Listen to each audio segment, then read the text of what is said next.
Let's explore a really powerful idea today. What if our mental well-being isn't about labels or diagnoses, but is actually built on 6 core pillars? It's a way of looking at things that might just change how you think about everything, from anxiety to happiness. So let's dive in and see how it all works.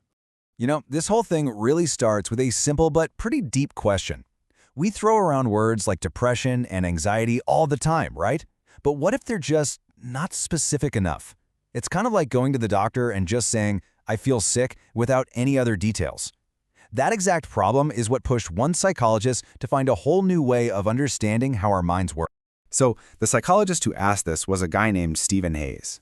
And instead of just trying to fix these flawed labels, he took this huge step back. He decided, you know what? Let's ignore the diagnoses for a second and just focus on what actually helps people get better. He asked this brilliant question. If you look at all the different kinds of therapy out there, what do the ones that work all have in common? And get this, to answer that question, he and his team analyzed 55,000 different research studies. That's just a massive undertaking. And out of all that data, a really clear pattern started to emerge.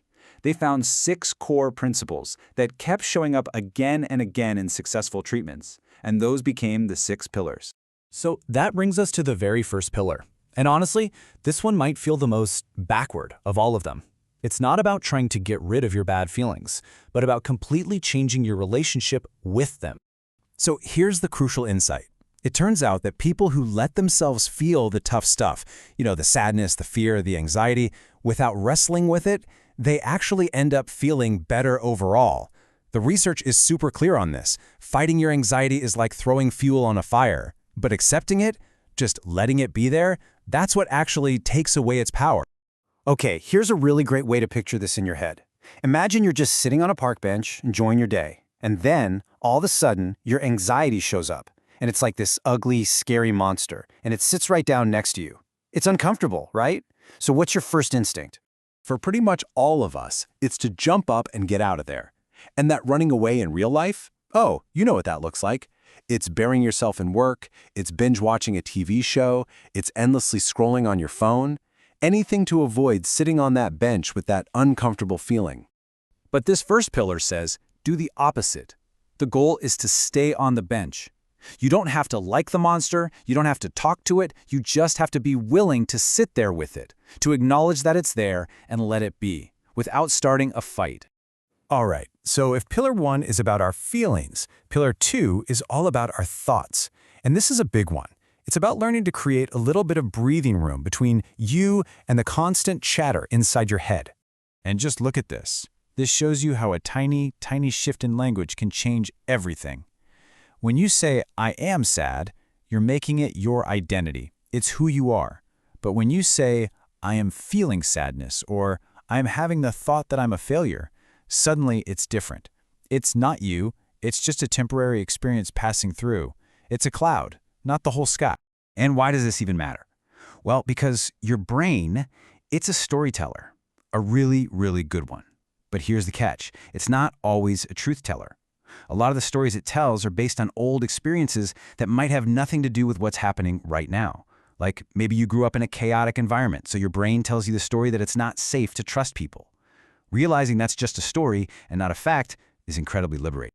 Okay, so we've looked at our feelings and our thoughts. The next 2 pillars, 3 and 4, they're kind of like a package deal. They both work together to pull us out of the past and the future and ground us right here in the present moment, which is the only place life is actually happening.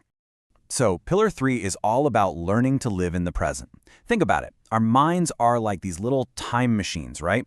When they get stuck in the past, replaying old mistakes, old hurts, well, that's a recipe for depression.